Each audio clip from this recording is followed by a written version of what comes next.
How did you use new media technologies in the construction and research, planning and evaluation stages? When planning my main tasks and ancillary text, I used a variety of new media technologies, the most frequent of them being Blogger, which is a Google-based site. This allows people to post freely, giving open access to their thoughts and opinions. I think this was a good way to present our coursework, as it is fast and efficient. My work looks better presented, and it also allowed me to keep a better track of how I was doing without losing previous pieces of work that I had done. I posted all of my initial plans onto Blogger. I also posted the rest of my work on Blogger, including my research. I used many tools in order to gain sufficient research. YouTube allowed me to watch many artists' videos in a high quality with no glitches. I used this media platform in order to research the conventions of a music video and also to choose the song in which I wished my artist to perform.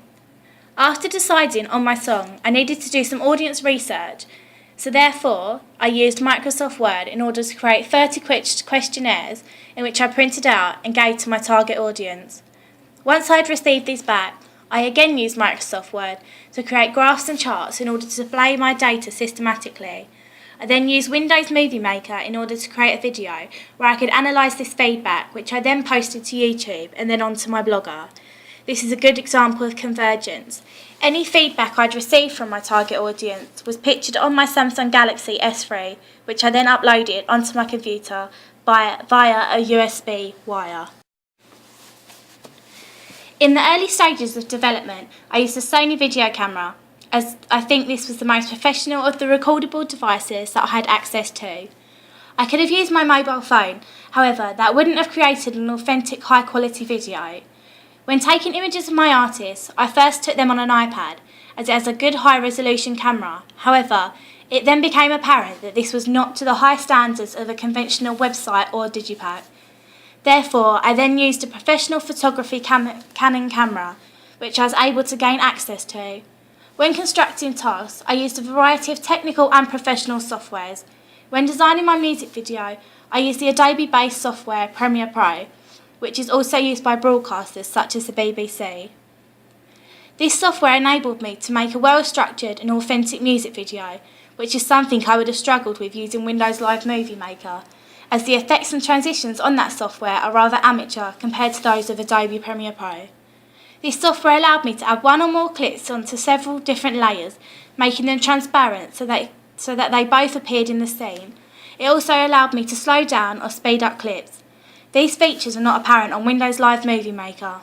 Once I had finished my video, I was able to use Adobe Decoder, where I exported my video to a QuickTime format, which allowed me to post my video in high quality to YouTube, making it accessible for my target audience. I also left my comment box open to the public for feedback. When moving on to my ancillary tasks, I created both of them in Adobe-based softwares, which were Photoshop and Flash Player. As they were both structured to the settings of Premiere Pro, I could easily use these softwares in order to produce my ancillary text. Photoshop allowed me to add filters onto my images that you probably would have to pay for online, which made my digipack even more effective. Flash Player gave me the ability to create a working website with working links and effects on the homepage.